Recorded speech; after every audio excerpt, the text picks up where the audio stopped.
লাল শাক ভেজে নিলাম।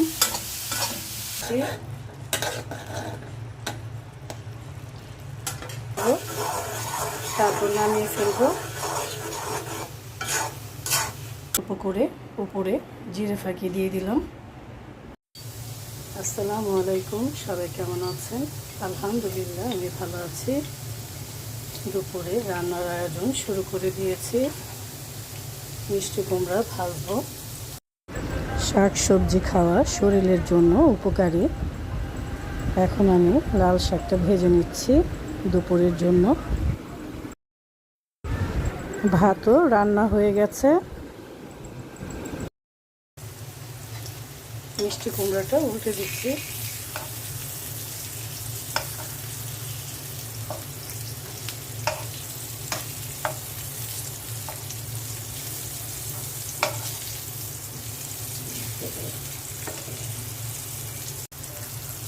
মিষ্টি কুমড়া ভাজার উপরে একটু কালো জিরা দিয়ে দিচ্ছি।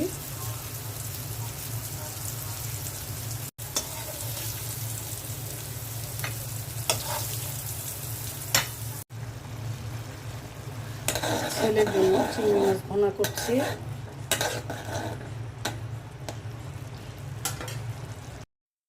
আর রান্না করব গরুর মগজ। গরুর মগজটা আমি ভালো করে ধুয়ে পরিষ্কার করে নিয়েছি। মগজ রান্নার জন্য আমি সব কিছু রেডি করে নিয়েছি। মগজ রান্নার জন্য তেলের মধ্যে পেঁয়াজ কুচি, রসুন কুচি দিয়ে দিয়েছি। পেঁয়াজের মধ্যে দিয়ে দিচ্ছি গরম মশলা,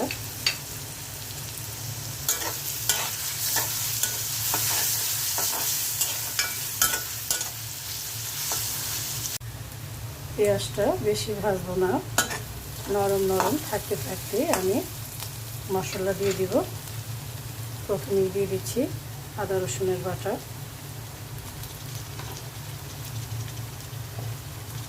ধনিয়া ফাঁকি,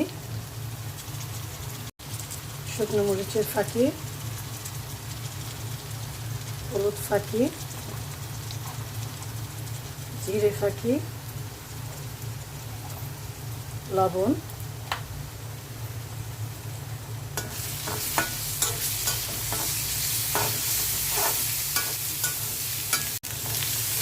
মশলাটা একটু ভেজে নিলাম।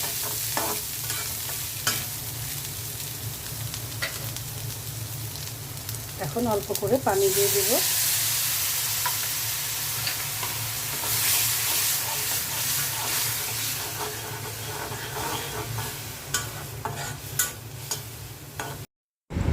মশলাটা কষানো হয়ে গেছে। এখন আমি মগজটা দিয়ে দিচ্ছি আর দিয়ে দিলাম কাঁচামরিচ। মশলার সাথে মগজটা ভালো করে কষিয়ে নিব। মগজটা কিছুক্ষণ কষিয়ে নিলাম। এখন অল্প করে পানি দিয়ে দিব। ঢেকে দিচ্ছি। দেখি আমার গরুর মগজের তরকারির কি অবস্থা হয়ে গেছে।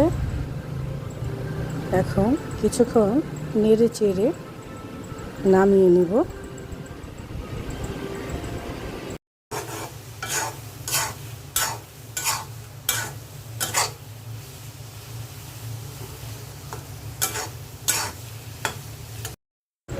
মগজটা বাটিতে ঢেলে নিলাম।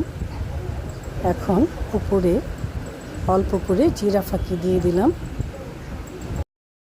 এই তো হয়ে গেছে আমার গরুর মগজ রান্না করা। চিংড়ি মাছ ভুনা, মিষ্টি কুমড়া ভাজা আর লাল শাক ভাজি। গরম গরম ভাতের সাথে খেতে কিন্তু দারুণ লাগবে। সবাই ভালো থাকবেন, সুস্থ থাকবেন। আল্লাহ হাফেজ।